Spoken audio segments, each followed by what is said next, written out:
Hello everyone, my name is Brooke McCowan and I'm the Research and Development Coordinator here at Jayberry Nursery. Every single day I get the opportunity to work under one of the best in the business, Mr. Jim Berry himself. And my name is Kayla Sellers. I'm the Account Manager in Sales for Jayberry Nursery. I grew up in this town of Grand Saline, Texas, where this beautiful nursery is also located. I've loved growing with the company and watching it grow as well. The HRI, or the Horticultural Research Institute, has done and continues to do so much for the nursery industry. Something just as simple as making sure my job is secure is enough in itself. Being that I work in the Research and Development Department, I'm very thankful for the direct correlation of the Research Institute and all that they have done for my job position. 2020 has been a crazy year, but I'm thankful to work in an industry that is considered essential and continues to thrive in such hard times. Bloom Bash is one of our ongoing projects. You may be wondering, what is Bloom Bash?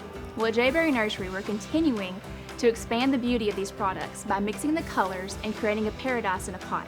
If you're like me and you can't pick a favorite, Bloom Bash is the perfect solution for the indecisive gardener. Here lately, we've been working on a couple different projects here in the R&D department.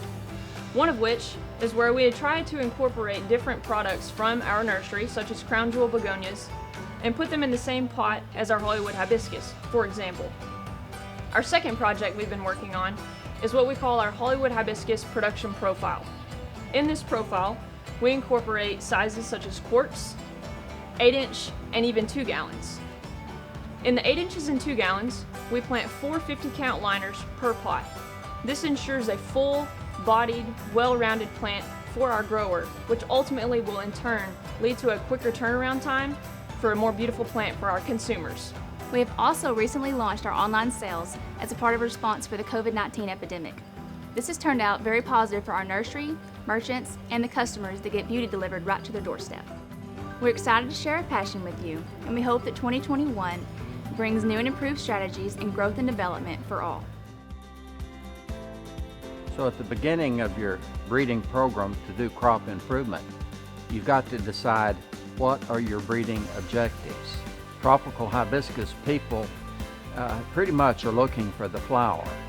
But since 2012, I've realized that there's so much to a great plant besides the flower.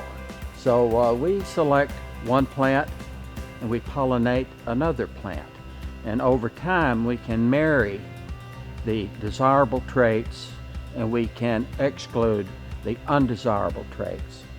Now this particular plant, it's not very pretty in form, but let me show you a characteristic that I am interested in. Look at the number of flower buds off of this one little stem.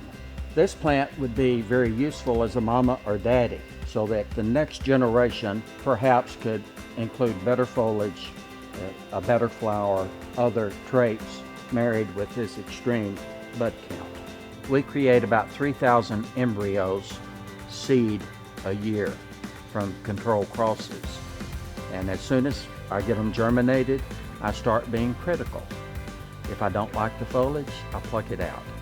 If I don't like the growth rate, I pluck it out. If I don't like the branching, I pluck it out. So there's constant pressure to narrow the population. So on a typical year, out of the 3,000 babies that we create a year, we only keep about a dozen. And the choices get very hard. But as you can see, every one of these has really nice clean foliage without any chemicals. No bacterial leaf spot. We have no whitefly issues because I have put selection pressure to eliminate bacteria and whiteflies. But look at the foliage, look at the branching, look at the flower quality, look at the number of flowers per plant. This is the goal, to create beauty and value like this. From the Jayberry team, thank you, HRI.